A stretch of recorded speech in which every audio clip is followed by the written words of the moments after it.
to WatchMojoUK, and today we'll be counting down our picks for the top 10 controversial British chart toppers. Relax, don't do it. When you wanna go to it. Relax, don't do it. Before we begin, we publish new content every day, so be sure to subscribe to our channel and ring the bell to get notified about our latest videos. For this list, we'll be looking at the most divisive songs that made it to the top of the charts anyway. Let us know in the comments what your all-time favourite single is. Number 10, Creep, Radiohead.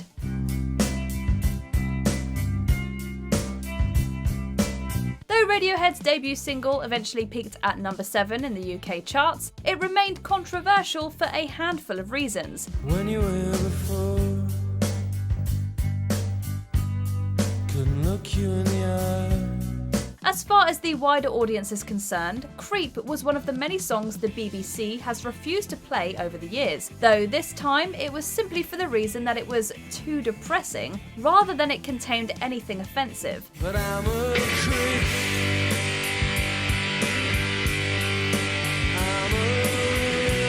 Of course though, given the rise of grunge throughout the 90s, the BBC would have to loosen its stance. But Radiohead themselves also didn't like Creep. They didn't want to release it in the UK initially and spent years refusing to play it live, all because they thought it didn't represent them as artists. I don't belong here. Number 9, Lola, The Kinks.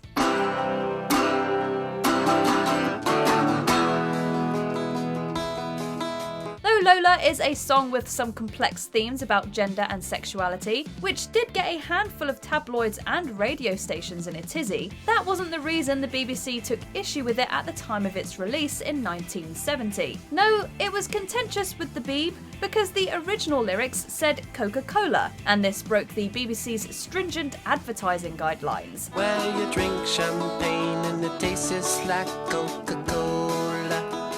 C-O-L-A Cola. The belief was that if the Kinks were to perform Lola with the original lyrics on Top of the Pops and on BBC radio stations, the BBC might be seen to be endorsing Big Coke. In a club down in Old Soho, where you drink champagne and it tastes just like cherry cola. The Kinks ended up releasing another version of the song with the line changed to Cherry Cola instead. Number 8, Peaches, The Stranglers.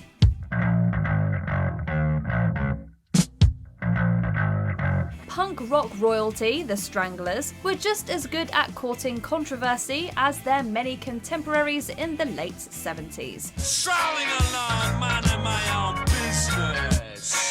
But they were more explicitly sexual in their lyrics than even some other punk groups were at the time. It's about a voyeuristic narrator eyeing up girls on the beach while they sunbathe, featuring increasingly blue lyrics. Walking on the beaches, looking at the beaches.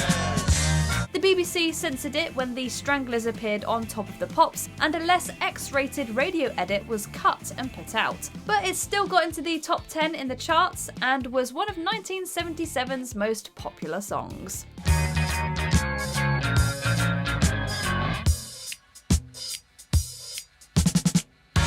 Number 7, Come Together, The Beatles.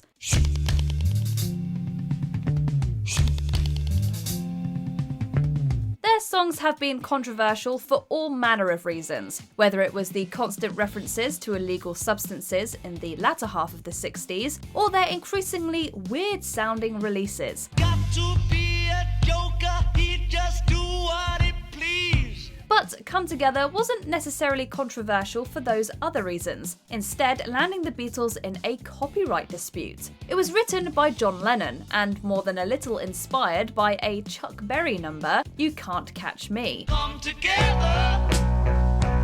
right now over me. In fact, it was so inspired that Berry's record label brought a lawsuit against Lennon. The suit wasn't settled until 1973, years after the Beatles had ultimately split.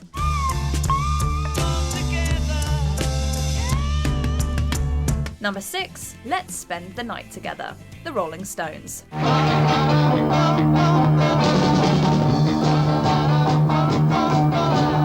The Brits didn't didn't seem to mind the raunchy subject of this Stones song, and it easily climbed to number 3. But in the US, it was a different story. Always more uptight about sex, many American radio stations wouldn't even play this song.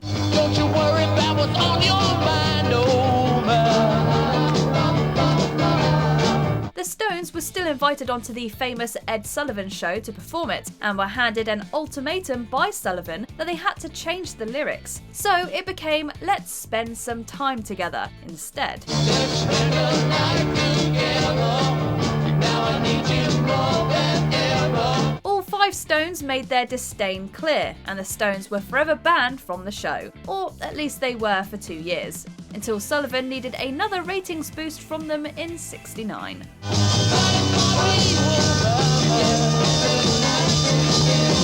Number 5, Oliver's Army. Elvis Costello and the Attractions.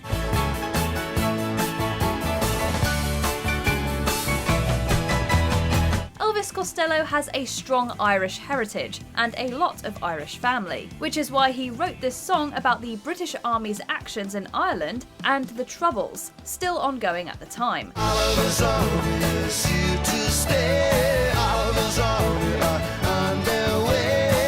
Because of this, the lyrics contain an extremely offensive racial slur that was used by British soldiers against the Irish during the 20th century, and Costello was hit with allegations of racism. But it's no laughing party when you've been on the murder mile. It's definitely a complicated issue since the song is explicitly against British imperialism, but as of January 2022, Costello has decided to stop playing Oliver's Amy live, despite its stature as one of his most successful and critically acclaimed hits. I would rather be anywhere else right here today. Number 4, Relax. Frankie Goes to Hollywood.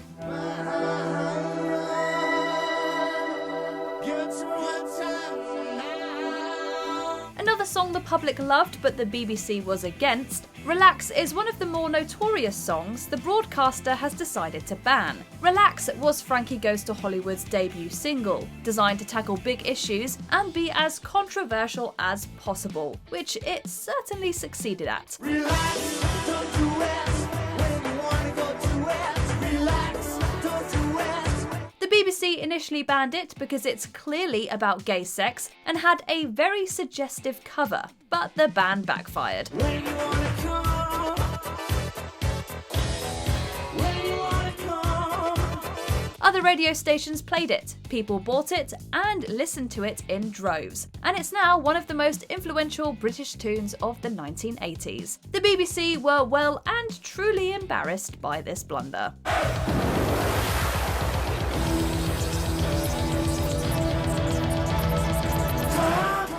Number 3, Smack My Bitch Up, The Prodigy. We're sure we don't need to go into too much detail about why this song was, and still is, wildly controversial. Not only are the lyrics to this rave anthem deeply aggressive and misogynistic, but it had one hell of a music video.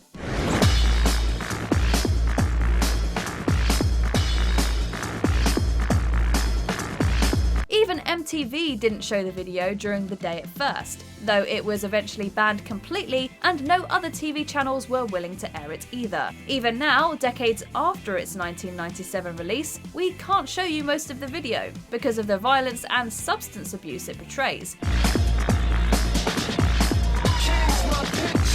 Despite that, the song was commercially and critically successful, and even the provocative music video was a landmark moment in music. Number 2, Ding Dong, The Witch is Dead, The Wizard of Oz.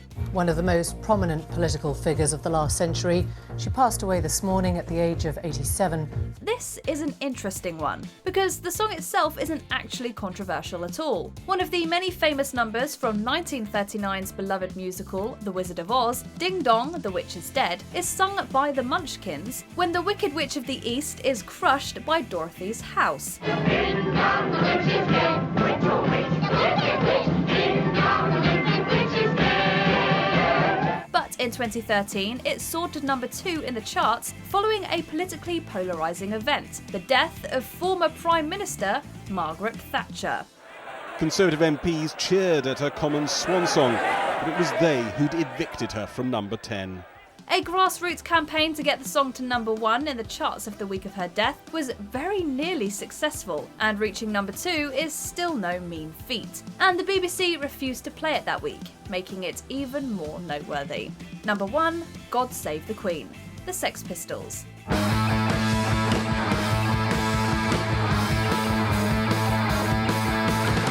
Like the band themselves, this notorious single was created to be controversial from the beginning. God save the Queen. She ain't no human being. It was released at a perfect moment, right in the midst of the Queen's Silver Jubilee celebrating 25 years on the throne, and soared to number 1. Or did it? That depends on which chart you were following, because the BBC put it at only number 2, while the NME had it in the top spot. There's no future, no future, no future for you. Not only did the BBC refuse to play it, so did every other radio station in the country. There's no ban anymore, however, and in 2016, Newsnight trolled one Tory MP, Andrew Rosendale, by playing the Pistols when he led a campaign to start broadcasting the national anthem on TV again. We're not a BBC One and it's not quite the end of the day, but we're incredibly happy to oblige. Good night. God save the Queen. The fascist regime. Do you agree with our picks? Check out this other recent clip from WatchMojoUK and be sure to subscribe and ring the bell to be notified about our latest videos.